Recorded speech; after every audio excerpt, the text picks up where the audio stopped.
जय हिंद दोस्तों। स्वागत है आप लोग का पढ़ाई 24x7 के यूट्यूब चैनल में।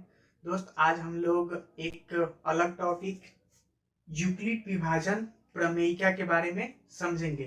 ठीक है, तो समझते हैं कि क्या होता है कि यूक्लिड विभाजन। ठीक है, देखिए यूक्लिड एक साइंटिस्ट का नाम है, ठीक है ना, और वही ने विभाजन प्रमेयिका, ठीक है ना। अब देखिए क्या होता है, कह रहा है कि दो धनात्मक पूर्णांक ए और बी दिए रहने पर ऐसी अद्वितीय पूर्ण संख्या Q और R विद्यमान है कि A बराबर बी क्यू प्लस आर, जहां पे 0 से बड़ा और बराबर होगा R, लेकिन छोटा होगा किससे?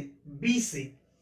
ठीक है, सबसे पहले समझेंगे कि दो धनात्मक पूर्णांक A और B, A और B ये दोनों क्या है? धनात्मक पूर्णांक है। धनात्मक पूर्णांक बोले तो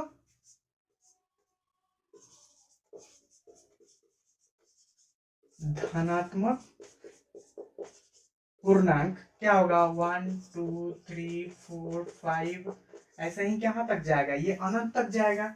यही तो होता है धनात्मक पूर्णांक। तो कह रहा है कि ए और बी दो धनात्मक पूर्णांक है, दिए रहने पर एक अद्वितीय पूर्ण संख्या Q और R है। यहाँ पे Q और R ये क्या है? पूर्ण संख्या। और पूर्ण संख्या क्या होता है? अगर हम गिनती की संख्याओं में 0 को शामिल कर देते हैं तो उसी को हम लोग क्या बोलते हैं? पूर्ण संख्या बोलते हैं। तो क्या होगा? 0 1 2 3 4 5, ये भी कहां तक जाएगा? अनंत तक जाएगा। तो ये क्या होगा? पूर्ण संख्या हुआ। और ये क्या हुआ? धनात्मक पूर्णांक हुआ। तो कह रहा है कि E और B क्या है? धनात्मक पूर्णांक है, और Q और R क्या है? पूर्ण संख्या है। तो कह रहा है कि दो धनात्मक पूर्णांक A और B दिए रहने पर एक ऐसी अद्वितीय पूर्ण संख्या Q और R विद्यमान है कि क्या?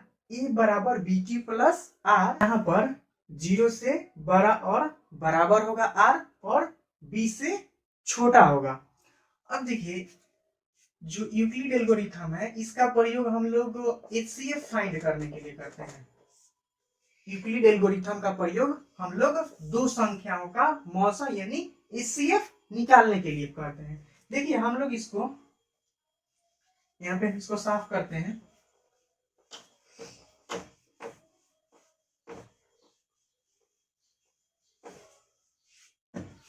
हम लोग बचपन में पढ़े होंगे भाज्य बराबर भाजक गुने भागफल प्लस शेष। ये हम लोग बचपन से पढ़ते आ रहे हैं कि भाज्य बराबर भाजक गुने भागफल प्लस शेष। सेम चीज यही है। यहाँ पे भाज्य को हम लोग क्या बोल रहे? ए बराबर भाजक को बी, भागफल को क्यू प्लस आर, मतलब ए बराबर बी क्यू प्लस आर, यानी भाज्य बराबर भाजक गुने भागफल प्लस शेष। इसी को हम लोग क्या बोल रहे हैं? ए बराबर बी क्यू प्लस आर। जैसे कोई भी हम लोग नंबर ले लेते हैं, जैसे यहाँ पे हम लोग 35 ले लेते हैं और यहाँ पे हम लोग 6 से भाग देते हैं, तो क्या होगा? 6 बच्चे 30। अब इसको क्या करेंगे? ये कट जाएगा। तो यहाँ पे क्या है? ये मेरा क्या है? भाज्य है। ये क्या है? भाजक है। ये क्या है? भागफल है। और ये मेरा शेष है। तो अगर हमको भाज्य लाना होगा तो हम लोग को भाज्य बराबर, अगर हम भाजक और भागफल में गुना कर दें, भाजक गुने भागफल और प्लस ये शेष को हम लोग जोड़ दें तो मेरा भाज्य निकल जाएगा। जैसे क्या है यहाँ पे? भाज्य 35 है और भाजक गुने भागफल, तो भाजक क्या है? 6 गुने भागफल मेरा कितना है? 5 प्लस शेष कितना है मेरा? 5। अब देखिए यहाँ पे 35 है, 6 में 5 से गुना करेंगे तो 30 और 5 35। तो ये मेरे क्या होगा? भाज्य बराबर भाजक गुने भागफल प्लस शेष, ये इसको फॉलो कर रहा है कि 35 बराबर हम इसको 6 इंटू 5 प्लस 5 बराबर लिख सकते हैं। तो इसी को हम लोग ए बराबर बी क्यू प्लस आर। यहाँ पे एक चीज ध्यान रखने वाला है, जहां 0 से बड़ा और बराबर होगा आर, लेकिन बी से छोटा होगा। देखिए यहाँ पे आर मतलब क्या है, शेष, मतलब शेष। और जैसे यहाँ पे भाज को हम लोग ए माने, इसको बी माने, इसको क्यू माने और इसको आर माने, तभी ना ए बराबर बी क्यू प्लस आर लिख सकते हैं। अब देखिए यहाँ पे बी क्यू और ये ए और ये आर। देखिए आर का मान क्या होना चाहिए, कह रहा है कि 0 होना चाहिए या 0 से बड़ा होना चाहिए। तो ये शेष होगा। जैसे मान लीजिए कि हम यहाँ पे 30 ले लेते हैं, अगर 6 से भाग देते हैं तो 6 5 30 कट जाएगा। तो यहाँ पे क्या होगा, मेरा शेष 0 आ गया। तो वो कह रहा है कि 0 होना चाहिए या 0 से बड़ा होना चाहिए, लेकिन छोटा होना चाहिए। किससे, बी से। यहाँ पे बी क्या है, मेरा 6 है। मतलब अगर यहाँ पे हम जैसे 35 है तो भाग दिए 6 से, तो 6 5 30, यहाँ पे शेष क्या आया, मेरा 5 आया। यानी यहाँ पे बी का मान कितना है, 6, 6 से कम है 5। यानी तो कहने का मतलब है यहाँ पे जो बी होगा हमेशा क्या होगा, आर से बड़ा होगा। यानी जो आर होगा वो हमेशा क्या होगा, बी से छोटा होगा। जैसे यहाँ पे 6 है तो यहाँ पे क्या होगा, मैक्सिमम 5 हो सकता है, फिर 6 नहीं हो सकता है, क्योंकि यहाँ पे सिर्फ क्या है, यहाँ पे देखिए यहाँ ये वाला साइन है, मतलब जिससे यहाँ पे 5 6, मतलब यहाँ पे जो 6 है हमेशा क्या है, 5 से बड़ा है। लेकिन यहाँ पे देखिए बड़ा भी है और बराबर भी है, यानी 0 के बड़ा और बराबर होगा आर, लेकिन छोटा होगा किससे, मेरा बी से। यानी यहाँ पे अगर हम 35 में भाग दिए 6 से, तो यहाँ पे भागफल कितना आया, 5 आया, और शेष कितना आया, 5 आया। तो कहने का मतलब है जो कि किससे, बी से मेरा छोटा है, तो वही यहाँ पे कह रहा है। ये चीज बहुत ही इंपॉर्टेंट है, ध्यान देना है, क्योंकि 0 से क्या होना चाहिए, बड़ा और बराबर होना चाहिए आर को, लेकिन छोटा होना चाहिए किससे, बी से।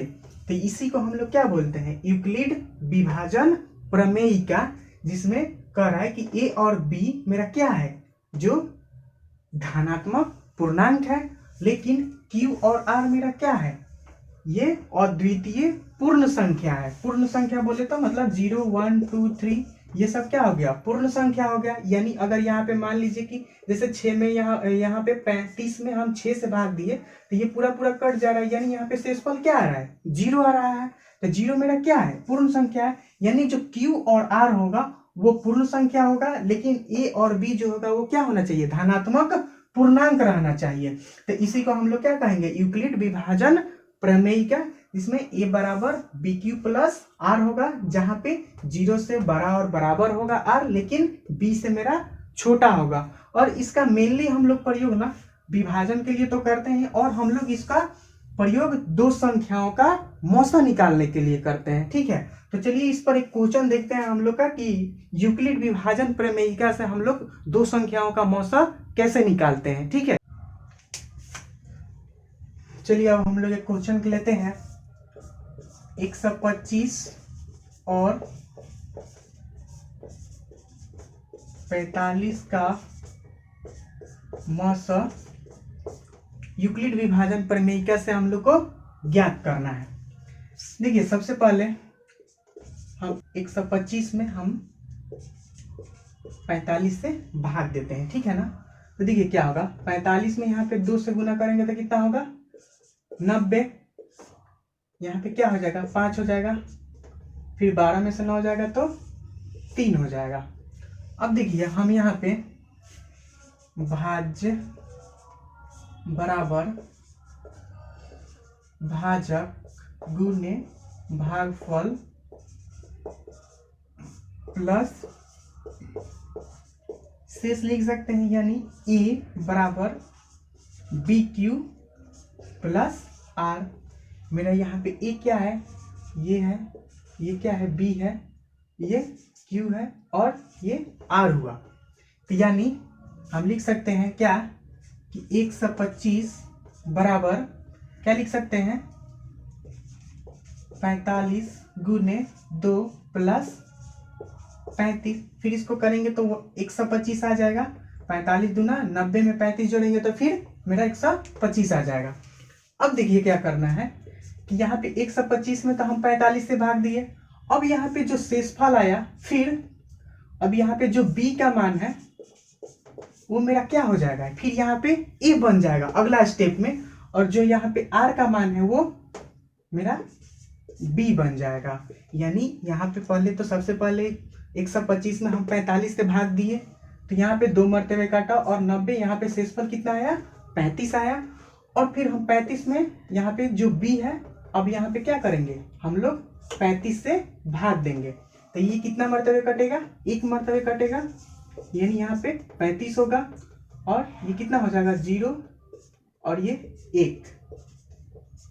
अब बताइए हम लोग 45 के लिए क्या लिख सकते हैं, 45 को 35 गुने भाजक गुने भागफल 1 प्लस शेष 10 लिख सकते हैं। 45 को 35 गुने 1 प्लस 10, ये मेरा क्या हो गया 45 को लिख सकते हैं। फिर यहाँ पे जो मेरा शेष आया, फिर यहाँ पे ये जो b है यहाँ पे आ जाएगा 35, फिर हम इसमें 35 में 10 से भाग देंगे तो कितना होगा 3 मरतबे कटेगा 30, इसको घटाएंगे तो क्या होगा 5 होगा। फिर हम 35 को क्या लिख सकते हैं, भाजक गुने भागफल, मतलब 10 गुने 3 और प्लस 5, फिर इसी तरह से यहाँ पे फिर 10 आ जाएगा। अब 2 मरतबे कट जाएगा यहाँ पे, यानी यहाँ पे शेषफल क्या आ जाएगा 0 आ जाएगा। तो फिर हम 10 को क्या लिख सकते हैं, भाजक गुने भागफल, यानी 5 गुने 2 प्लस 0। देखिए जहाँ पे ये पूरा पूरा कट जाए ना वहाँ पे रुक जाना है। अब देखिए ये मेरा कितना स्टेप हुआ, 1, ये मेरा 2, ये मेरा 3, ये मेरा 4। ये कोई जरूरी नहीं है कि 4 ही स्टेप में होगा, ठीक है ना, ये इससे घट भी सकता है और बढ़ भी सकता है। तो यानी हम लोग को 125 और 45 का मौसा निकालना था। तो सबसे पहले हम 145 को 45 गुने 2 प्लस 35 लिखे। यहाँ पे जो मेरा r था और यहाँ पे जो मेरा b था, फिर b यहाँ पे क्या बन गया a बन गया, और फिर 1 मरतबे काटा, तो फिर यहाँ पे शेषफल मेरा क्या आया 10 आया। तो फिर हम 45 को क्या लिख दिए 35 गुने 1, यानी यहाँ पे भाजक गुने भागफल प्लस शेष लिख दिए। फिर उसी तरह 35 को भाजक गुने भागफल प्लस शेष लिख दिए। फिर यहाँ पे 10 को हम भाजक गुने भागफल प्लस शेष लिख दिए, यानी जब 0 आ जाएगा तब रुक जाना है, ठीक है ना। और यहाँ पे 0 आ गया तो यहाँ पे जो b का मान होता है ना वही हमारा मौसा होता है, यानी यहाँ पे 125 और